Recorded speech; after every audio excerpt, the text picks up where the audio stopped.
This is the Persons of Interest podcast, diving into careers, personal stories, life lessons, and more, featuring interviews with interesting people doing interesting things. I'm your host, Derek Dockett.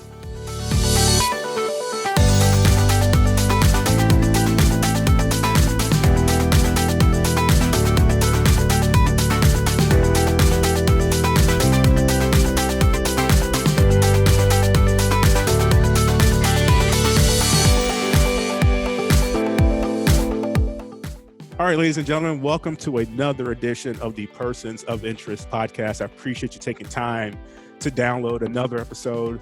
Once again, if you do have suggestions for future guests, feel free to shoot me a tweet at the Docket. I'm always willing to catch up with people that I might know, I may not know. It's always great to tell stories of people doing unique things, unique careers, and all that. So today, some of my Missouri State friends will definitely be familiar with this name because he was a player for the Bears back in the 2000s. Guys, saying that makes me feel old. I don't know how he feels with it, but wow, time has flown by. But it's funny now because he's now coaching his own program out in North Carolina at UNC Pembroke.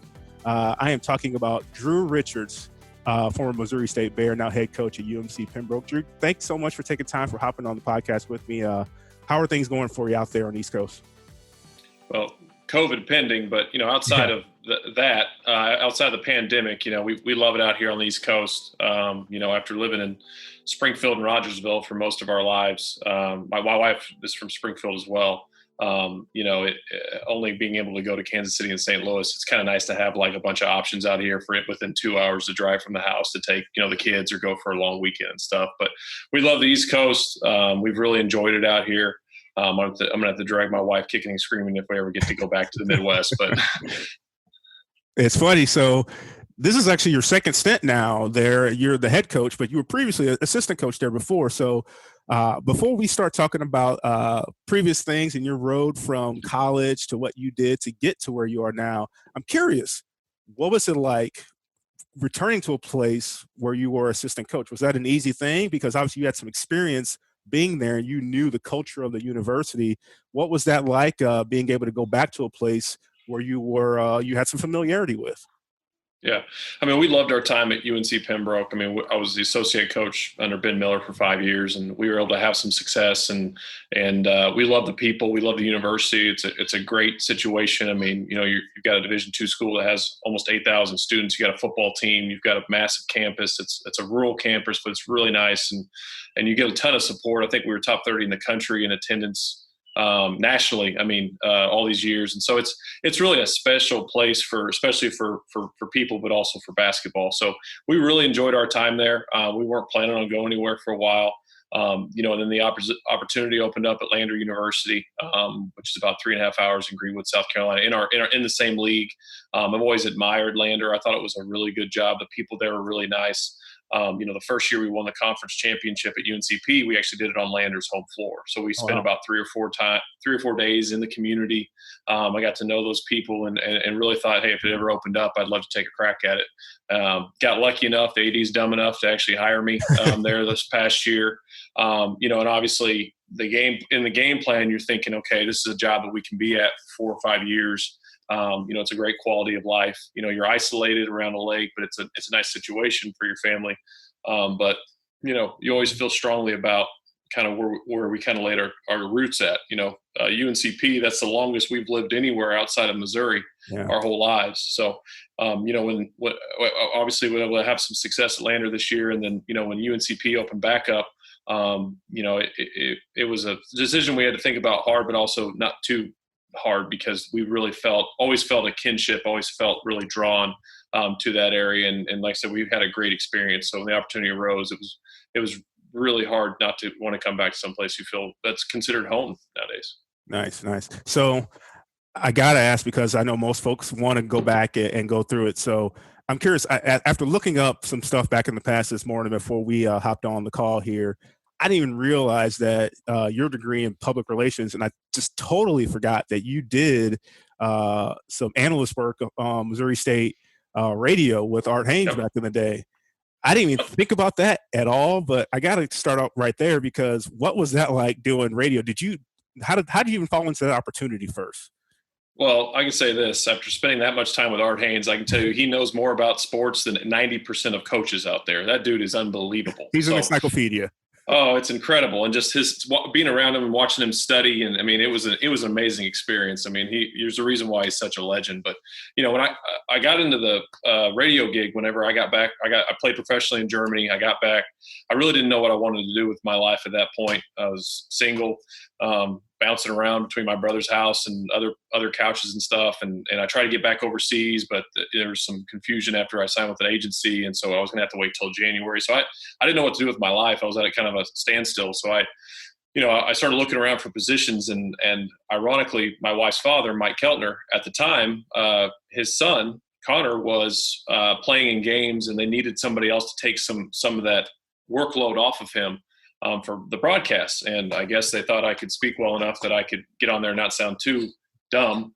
And so they brought me on, and I remember the first game at UALR was the first game, and I was super excited. I think I haven't been that excited about a non-game thing in my entire life, but you know, sitting down there, seeing Big Joe Klein walk by, but, you know, sitting down the Art. So that's how I got kind of connected to it. And I did the radio for the Bears, the color commentary. I sold insurance in Springfield, and I coached an AU team with Dale Lamberth, one of our old Missouri State buddies, for about 2 years before I realized that, you know, this coaching thing is way better for me than the insurance thing or even the radio thing. But staying around, I thought keeping close to the game, doing that radio, seeing Coach Martin, seeing Conzo and that team, and being able to see the Ween shot at Northern Iowa and Art losing his stuff. And I mean, it was really cool to see it and be around it. But, you know, you almost get burnt out at some point where you need to take a step back and realize how much you love the game. And I think that really helped me being around it, but not being completely bought in. But then towards the end of that second year, I'm kind of like, I want to be doing what they're doing now. Now I want to like have stake. I want to have a little skin in the game. And that's kind of the whole thing that pushed me to get into college coaching. Okay. So that was going to be my next question, is how that happened, because I'm thinking to myself, as you're a college student, you know, most folks know, you know, they kind of have an idea what they may want to get into when they're in college and things like that. But typically you don't find someone with a PR degree or communications thinking, I'm going to land in coaching. Now, accidents happen, things happen. Yeah. Part of this podcast has been talking about how people's stories where, you know, me, for example, changed my major as a junior at Missouri State. And all of a sudden, it's like I went from being a fine arts to a Bachelor of Arts with advertising. And I figured out what I wanted to do. For you, it was after college. And then it was as you were sitting there, you know, on the sidelines of basketball, you realized you want to be back in the game. How did that progress, and how did you sort of find your way? Because the coaching industry, as I've talked to some people, it can be tough to break in. You got to really pay your dues to sort of find a way, but you've progressed in a pretty good amount of time to get where you are now. Yeah, for sure. I mean, like I said, when I got back from Germany, I didn't get a chance to go back over. I was really burnt out. I mean, we played basketball for so long, and I think it just got to a point where I just needed to take a break. So that's why, you know, I think balancing working a legit 9-to-5 job, selling insurance and listening to those people complain about rates going up and stuff like that made me realize that really wasn't my bag. And then, you know, being able to see high-level mid-major basketball, one of the most successful times in Missouri State history, on the outsider kind of looking into that, and then being also able to coach AU with my teammate and be able to see success and see, you know, these 7th and 6th and 8th grade kids that are developing and growing as people and seeing the impact that coaching can have.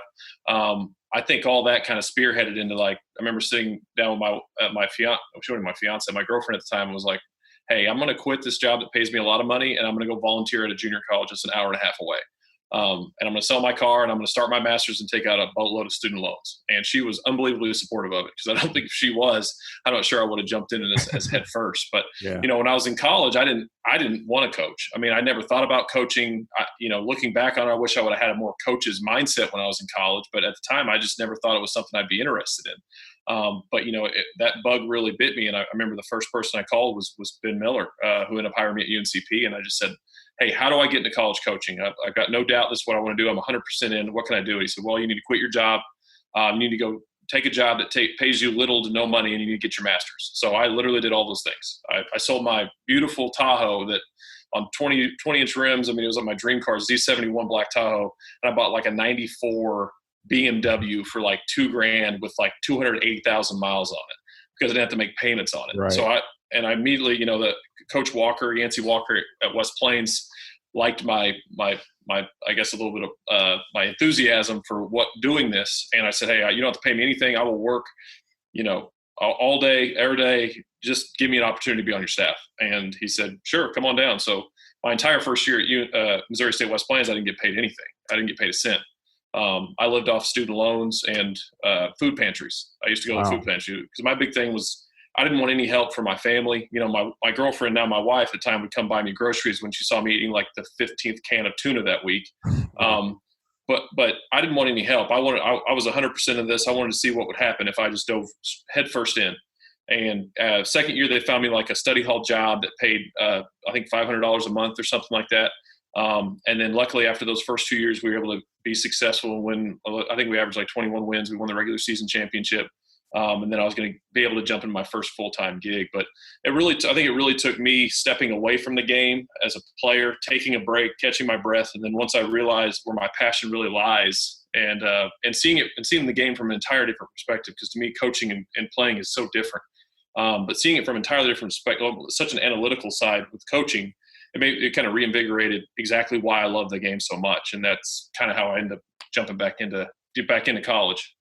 So it's funny you say that because I was thinking back to those years when you were a player on the Bears. A great stretch of years. We don't have to rehash some of the negative stuff about the NCAA and not getting all that, but that's actually one of more, in terms of winning percentage, successful years of Bears basketball. And I'm thinking about the players that you mentioned, Dale Lambert, yourself, Blake A. I mean, that's the names go on and on and on. And what you guys did sort of set the tone, for the success that they end up having, getting Conzo Martin. And that actually probably led to the success of having a program, because Southwest Missouri is such a basketball hotspot. Why JQH Arena is there and the support that the program has. But you as a player then seems to be so much different as a coach. The mindset, can you describe what your mindset was as a player then and as a coach now? And when you think back to it, anything that you think, wow, I wish if I were back in that situation, now I see where Coach Henson's coming from. Like, any of those situations pop back up in your head now? No, for sure. I think I read somewhere like Brad Stevens, and it rang true for me. I think your failures as a player make you a better coach, because I think you see the negatives, you see what you should have done, you have those regrets, and then you can take that and utilize that and say, hey guys, don't end up like me.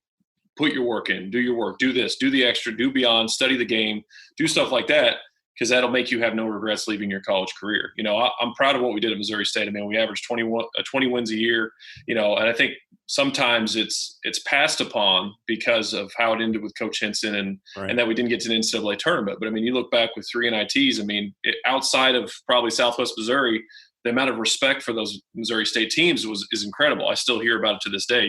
I hear that you're the 21 RPI guy. You still hear that literally every week. So, it's sort of a weird thing to be known for, but I'm extremely proud. I still think those are some of the most talented and successful Missouri State teams to ever come through. You got guys like Devin Mitchell, Blake Ahern, Nate Ballou, Tyler Chaney. These guys were absolute studs.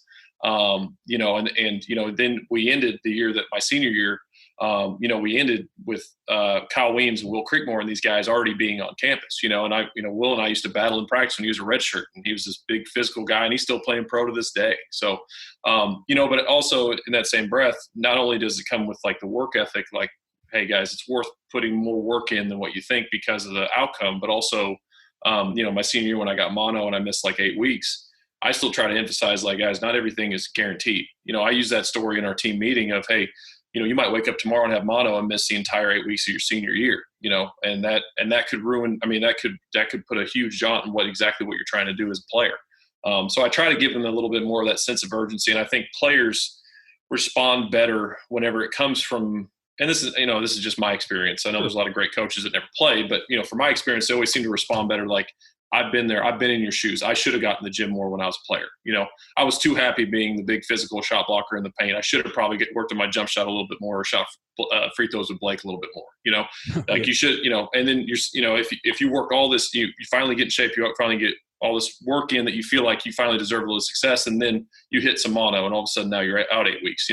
So I think them hearing that story and understanding that you got to take every day, you got to appreciate every day, you've got to control what you can control, because at some point it might be taken away, whether it's a knee injury, whether it's mono, whether it's a COVID, you never know. So always appreciate the day and try to get better every single day instead of worrying about what people are saying and what the long run of things are. So as a college basketball coach, how difficult, or maybe it's not difficult for you, do you find the process of recruiting? Because I know for some folks that's an art form. The ability to connect with players is a thing, and have them buy in to what you're trying to build is a thing. For you as a coach now, you've gone through that. What's it like being a recruiter in the college basketball landscape? I love it. I'll be honest. I mean, and you can, there's a lot of criticisms of Coach Henson and things, but no one can ever fault that dude could recruit his tail off. Absolutely. And some of the things that he did were crazy, even looking back on it to the extreme that they did. In just my recruitment, I know, obviously with Spencer, Lori and Nate and these guys, Chaney and these guys, they all experienced similar things. But I really love the aspect of recruiting. And, it's funny to me when guys are like, I'm nervous to call. And I'm like, well, you've never cold called for 2 hours working for an insurance company from like 5 to 7 every single night, 5 days a week, trying to make a paycheck. So I said, calling a coach about a player is like the easiest thing in the entire world once you've done that. So I love driving. I love getting on the road. I love interacting with players. I love getting to hear their stories. Some of the most special moments aren't necessarily the championships or the championship rings or the NCAA tournaments. It's, hey, this kid was the first of his family to get out of high school, and now he's walking across the graduation stage. Hearing stories like that, I think that's that's a big reason why we do what we do.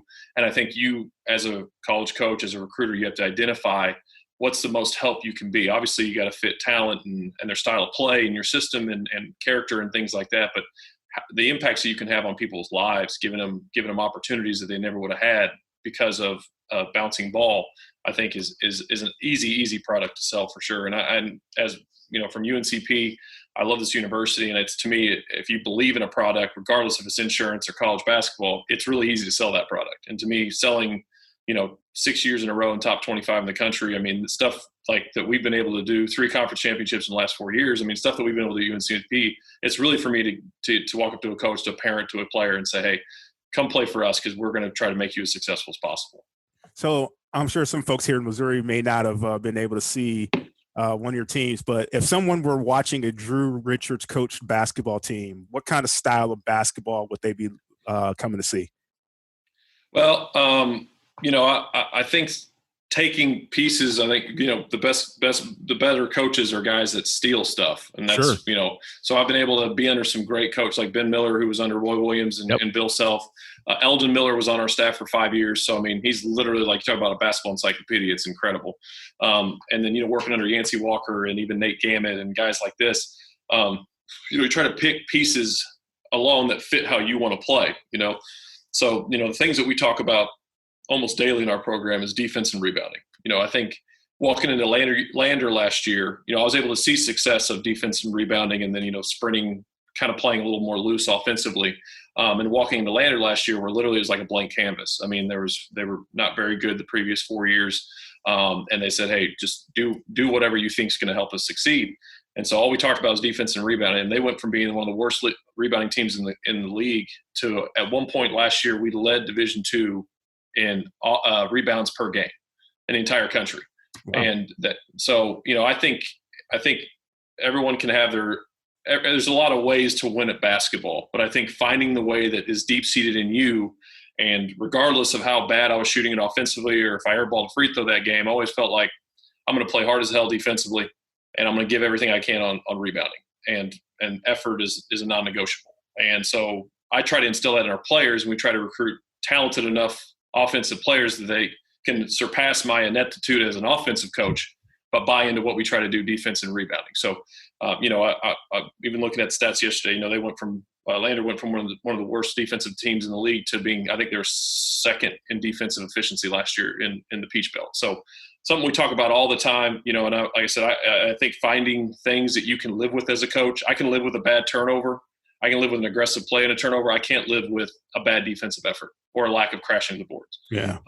Regardless of if it's your number 1 guy or your number 10 guy, it doesn't matter. They're coming out and they're getting told what just happened. So for me, as I said, ingrained in me and some of the best coaches I ever got to play for and be around, it's always the keys that are going to win you a lot of games are defense and rebounding, and then just sprinting to offense and figuring out your personnel from there. Do you think players connect more with coaches? And I'm asking you as a former player and now a coach. But there's a mixed bag out there. Players connect more with coaches that have played the game with them.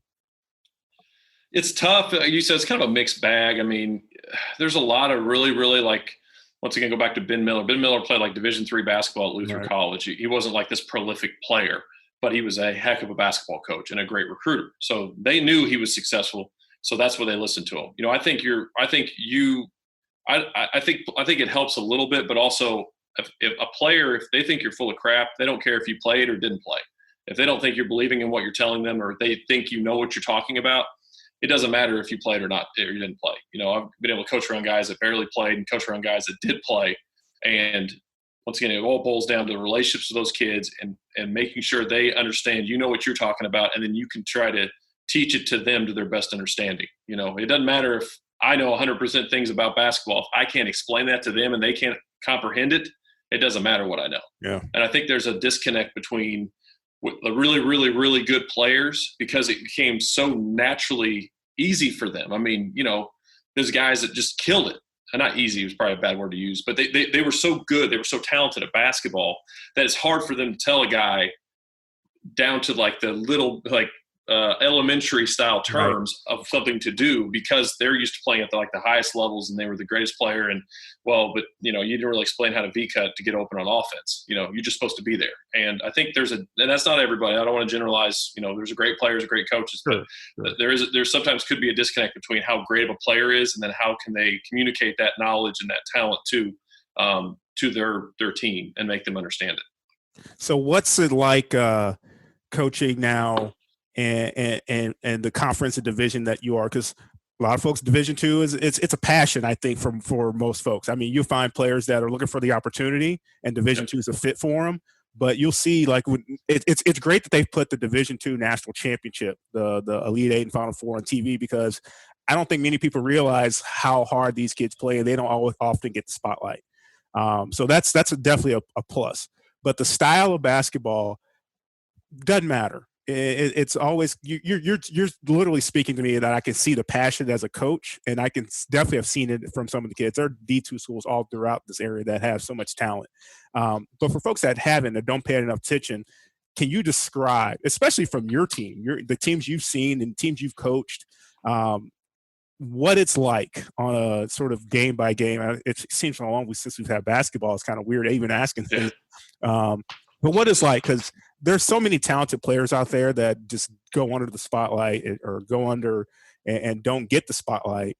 But I'd love to shed some light on, guys from your team, especially that, just throw out some names at me that, these guys are doing what they can to either play overseas or they just have outstanding skills that they just don't get enough spotlight. I think Division II is extremely underrated. I mean, obviously we're a scholarship sport. We got a lot of guys that, using different monetary methods, be able to not pay a whole lot of money to go to school or little to none. And I don't think as a player, I understood how good Division II basketball was, going to so-called mid-major Division I, you always D2, whatever. Well, when I was over in Germany, I played against a guy that went to Indiana, and I thought he sucked, to be honest with you.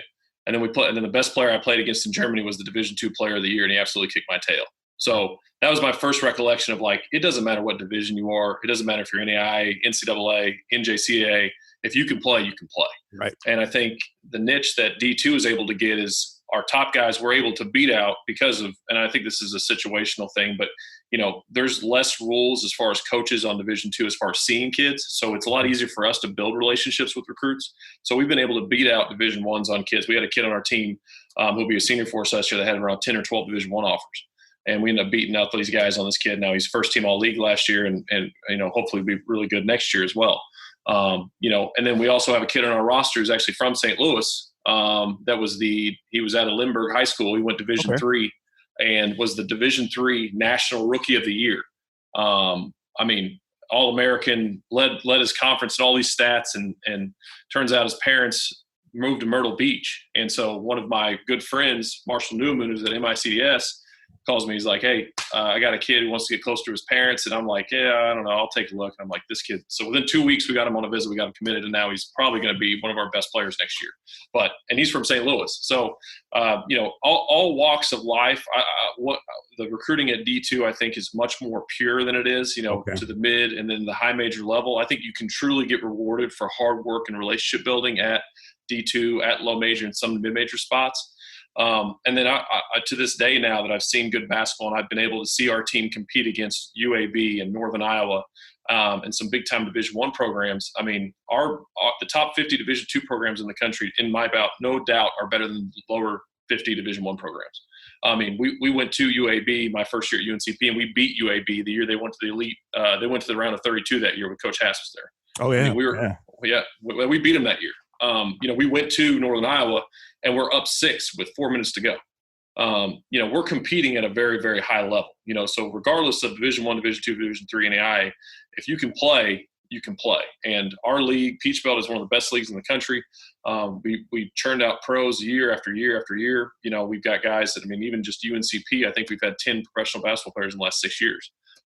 Because we've been able to be successful and those guys combine to a team concept and be able to play their role and be successful in that role. So yeah, I've really enjoyed Division II basketball. I think it's as pure as you can get as far as basketball, still having scholarships to go get kids, but also being able to compete at an extremely high level.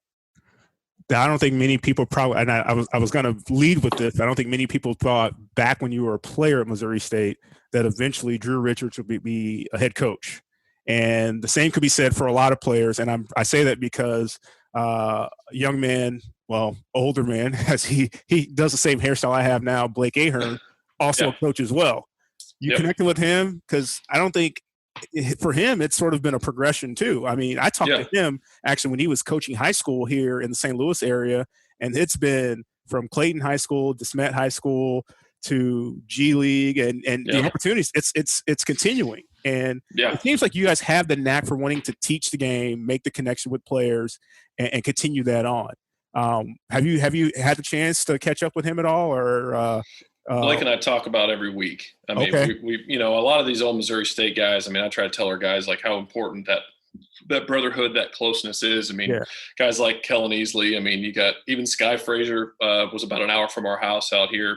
He lived in Greenville, so I got to see Sky a bunch when I was out. I mean, it is truly is a brotherhood. But Blake and I have been we were really close at Missouri State. We've been able to stay in touch quite a bit over the years, and obviously both being in coaching now, being able to. I always gave him crap because I said, you might be the first under 500 high school coach to get a professional coaching job in the history of basketball.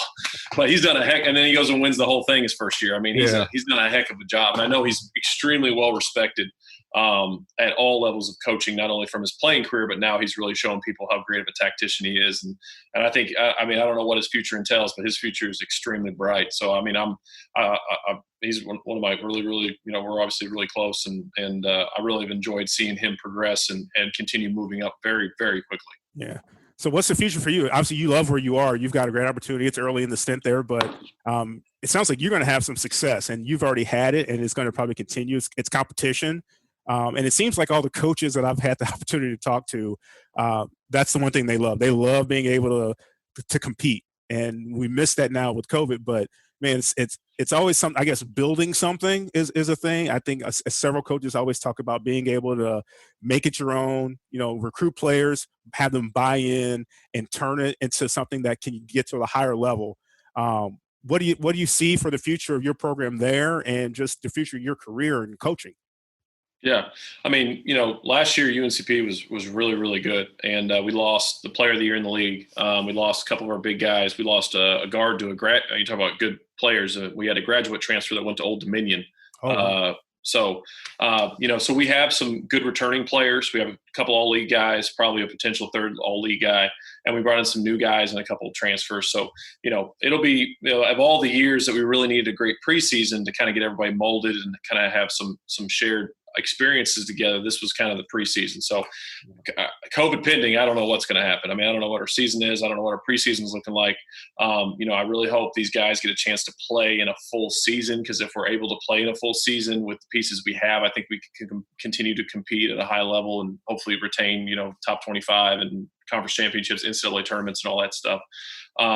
As far as a coach, I mean, I one of the first things I was taught when I got into coaching, making $0, was just be where your feet are. Do the best you can at the job you're at, and good things will happen. And so, I mean, I try not to worry about what's in the future. I try not to worry about job prospects or trying to coach at mid-major or high, or none of that stuff. I really just want to try to be the best UNCP can be, today, tomorrow, this year. Obviously, I love college basketball. As long as we're allowed to coach college basketball, COVID pending, I want to continue to do so, and continue to find ways to make impacts on student athletes' lives. Before I let you go, I gotta ask, can you give me a lasting memory or something that stuck with you from the time at Missouri State? Oh, geez. What's funny is I just put pictures up in my office, and one of the pictures I've had on my wall every place I've been coaching wise that I've been allowed to hang pictures was a picture of me and Nate Ballou hugging each other after we beat Southern Illinois my freshman year at Missouri State in the conference tournament. It was the highest comeback in the history of the Missouri Valley at the time, in the Missouri Valley Conference Tournament, in front of like 18,000 Carbondale fans, and we're hugging each other, screaming, fists raised up in the air. I think they were 23rd in the country at that point. So that's on my wall in my office. That's a lasting memory. Obviously the good and the bad there, memories of, being Coach Henson's basement and CBS selection show, and they're showing our faces and we're so excited. And then when we realize we're not getting in, we're so angry when they show us the second time. And, but I just think even though good and the bad and everything, the passionate fan base at Missouri State, I think through all of that, I mean, I really enjoyed our time there. I grew up watching Bears basketball. The fact that I could have any impact on the trajectory of that program at all made a huge difference in my life.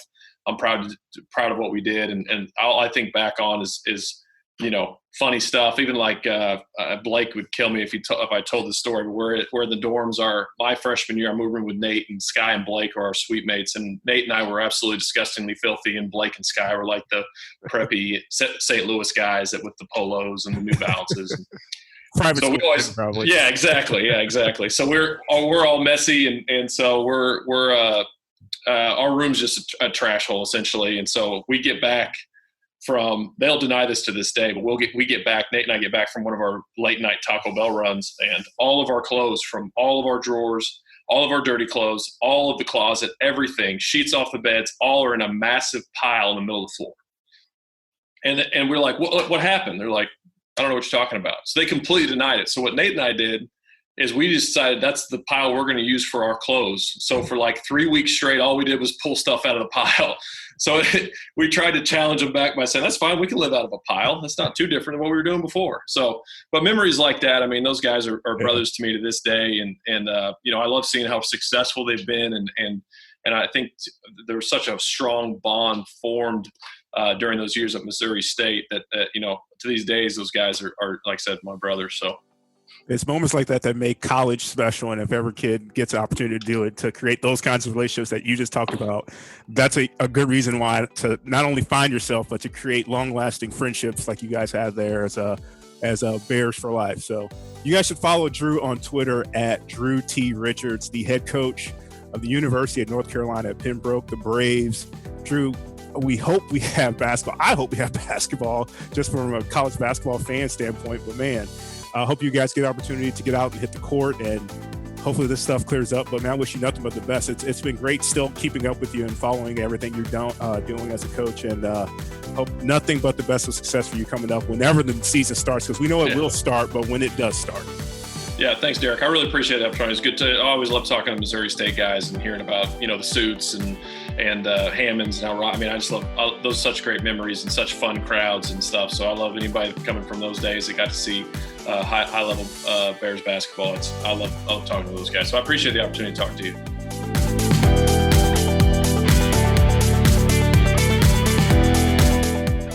Thank you for listening to this episode of Persons of Interest. do me a favor. I really appreciate if you took a moment to leave a rating or review about the podcast. Head over to Apple Podcasts, and if you don't subscribe there, just search for Persons of Interest and you'll find it. I really appreciate the support, and if you have any suggestions for future guests or how I can make the podcast better, just shoot me a tweet at DDocket on Twitter, or you can head over to my podcast page at anchor.fm/persons of interest and leave a voice message. You never know, I just might use it on a future podcast episode. Thanks again for listening to Persons of Interest.